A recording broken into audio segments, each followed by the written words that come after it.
A man's road back to himself is a return from his spiritual exile, for that is what a personal history amounts to: exile. I didn't allow myself to make too much of the Chinese lip. I seemed to have decided that to be busy about one's self-image, to adjust, revise, to tamper with it, was a waste of time. In the days when I was reviewing my options, I believed that I might, just might, effect a transfer to another civilization.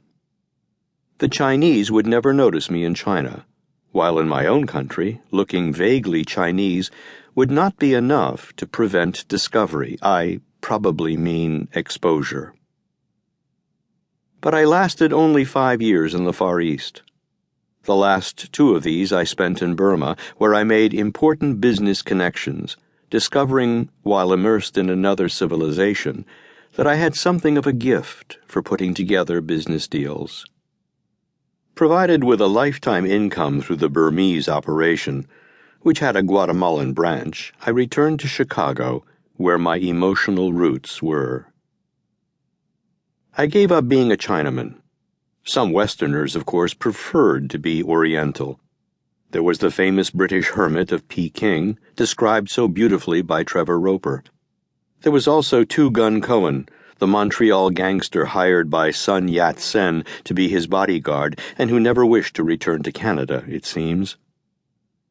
You will see soon enough that I had substantial reasons for resettling in Chicago. I might have gone elsewhere, to Baltimore or Boston, but the difference between cities is more of the same, superficially disguised. In Chicago, I had unfinished emotional business.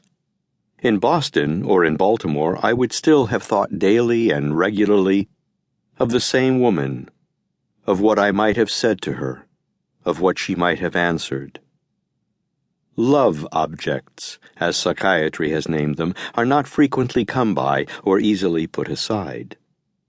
Distance is really a formality.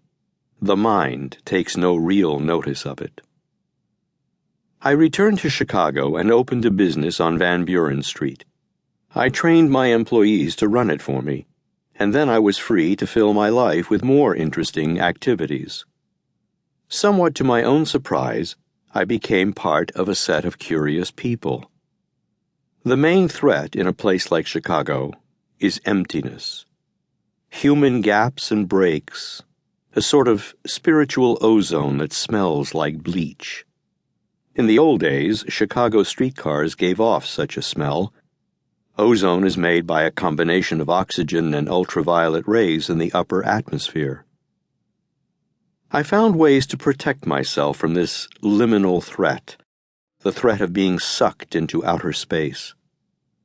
Oddly enough, I began to be invited out as a man who knew a lot about the Orient. At least, hostesses believed I did. I made no claim. One didn't have to say much. I settled into an apartment on the edge of Lincoln Park, and pretty soon I had a significant piece of luck. I met old Sigmund Adletsky and Mrs. Adletsky at a dinner party. Adletsky is a name instantly recognized everywhere, like Prince Charles or Donald Trump, or, in earlier times, the Shah of Iran or Basil Zaharoff. Yes, Adletsky, the old chief himself, the founding colossus, the man under whom the incomparable luxury hotel complex on the Caribbean coast of Mexico was built, one of many pleasure domes on the subtropical beaches of many continents. Old Adletsky had by now turned his empire over to his sons and grandchildren.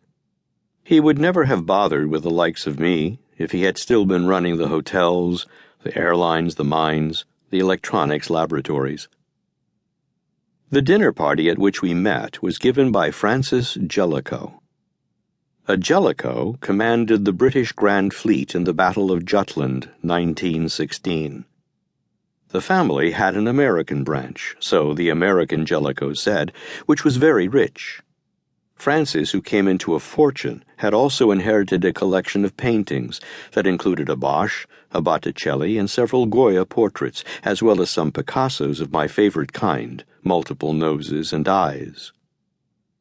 I greatly admired, esteemed Frances.